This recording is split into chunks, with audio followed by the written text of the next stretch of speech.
नमस्कार, स्वागत है आपका वन इंडिया 24 में। बोचहा के लिए नेता प्रतिपक्ष तेजस्वी यादव पटना हुए रवाना। बोचहा में तेजस्वी की आज है जनसभा। निकलने से पहले नेता प्रतिपक्ष तेजस्वी यादव ने दिया था बयान, जिसमें उन्होंने कहा कि बोचहा चुनाव को लेकर के सब लोग दावा कर रहे हैं। 12 को चुनाव है और 14 को परिणाम है। 5 दिन बाद पता चल ही जाएगा, लेकिन हालत भाजपा की खराब है। ग्रामीण भाजपा के उम्मीदवार हो या फिर नेता हो, उनको भगाने का काम कर रहे हैं। हम जब गए थे तो बड़ी संख्या में लोग हमारी सभा में आए थे। बीजेपी को डर और चिंता है, इसलिए पूरी ताकत चुनाव में झोंक दी है। आरजेडी पूरी मजबूती से चुनाव लड़ रही है और विश्वास है कि लोगों का आशीर्वाद राष्ट्रीय जनता दल के प्रत्याशी अमर पासवान को मिलेगा। चुनाव है तो सब नेता का जाना फर्ज बनता है। सब वोट मांगने जा रहे हैं, लेकिन यह समझ नहीं आ रहा कि भाजपा के लोग जब भी जाते हैं तो किस बात पर वोट मांगते हैं। महंगाई, बेरोजगारी या शिक्षा, चिकित्सा, किस नाम पर वोट मांगते हैं? आखिर किस नाम पर वोट मांग रहे हैं? कोई काम तो दिखता नहीं। अगर काम के मामले में बात की जाए तो वहाँ भी जनता एनडीए सरकार को नकारने का काम करेगी। बोचहा चुनाव को लेकर के सब लोग जो है दावा दे ही रहे। हमको लगता है कि 12 को चुनाव है, 14 को परिणाम है। 3-4 दिनों का ही बात है। मेरे ख्याल से 5 दिन बाद पता चल ही जाएगा। लेकिन हालत तो भाजपा की खराब है। ग्रामीण जो है भाजपा के उम्मीदवार हों या उनके नेता हों, बोचहा ग्रामीण के लोग, वो तो भगाने का काम कर रहे हैं। उनको लोग परेशान हैं।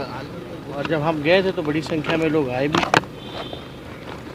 और कहीं ना कहीं से उन लोगों की डर और चिंता है कि पूरी ताकत जो है बोचहा चुनाव में उन लोगों ने उतारने का काम किया। सारे मंत्री, सारे विधायक, सब लोग हैं। तो हम लोग मजबूती के साथ चुनाव लड़ रहे हैं। और मुझे पूरा विश्वास है कि सब लोगों का आशीर्वाद जो है राष्ट्रीय जनता दल के जो प्रत्याशी हैं अमर पासवान, उनको मिलेगा।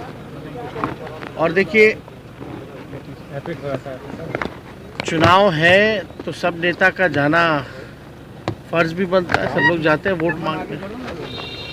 लेकिन हमको आज तक समझ में नहीं आया कि भाजपा के लोग जब भी जाते हैं तो किस बात पे वोट मांगते हैं।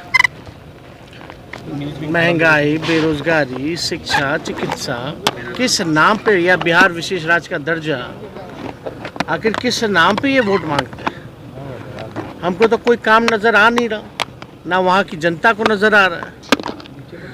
अगर काम के मामले में अगर बात की जाए तो साफ तौर पे बोचहा की जनता जो है मौजूदा सरकार को, एनडीए को नकारने का काम करेगी। और जो एमएलसी का जो चुनाव भी हुआ, आप देखिए ना, पश्चिम चंपारण में उप मुख्यमंत्री, प्रदेश अध्यक्ष भाजपा के, एमपी, वो चुनाव हारे।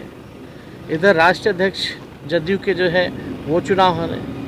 आप सुपौल कोसी वाले सीट की बात कीजिएगा तो मंत्री की बीवी जो है वो चुनाव हारी। और जहां बड़े नेता, कद्दावर नेता जदयू के आते हैं, जो विजेंद्र यादव मंत्री हैं, वो चुनाव हारे। तो ग्राफ देखिएगा तो हमारा बढ़ा है, उनका घटा है। तो मुझे पूरा विश्वास है, वोट कोई भी बाई इलेक्शन हम लोग लड़े हैं तो बढ़ा है। और बोचहा हम लोग पिछले बार लड़े थे, वहाँ से वीआईपी के जो मुसाफिर पासवान हैं वो जीते थे। वो भी हमारे ही दल के थे, पहले 2020 में गए थे। लेकिन उनके बेटे जो हैं इस बार चुनाव लड़ रहे हैं।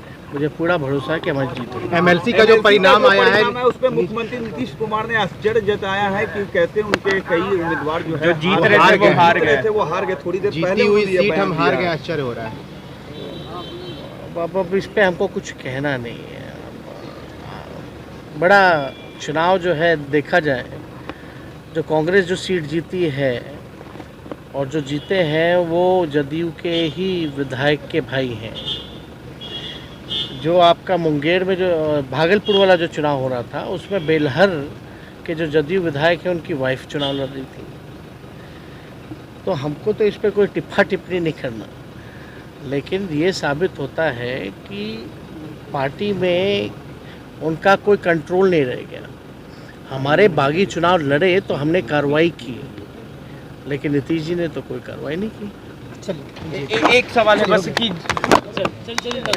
सम्राट अशोक को सम्राट लेकर अशोक को के लेकर बीजेपी जेडीयू में सियासत चल रही है। बीजेपी ने कल शक्ति प्रदर्शन सम्राट अशोक को लेकर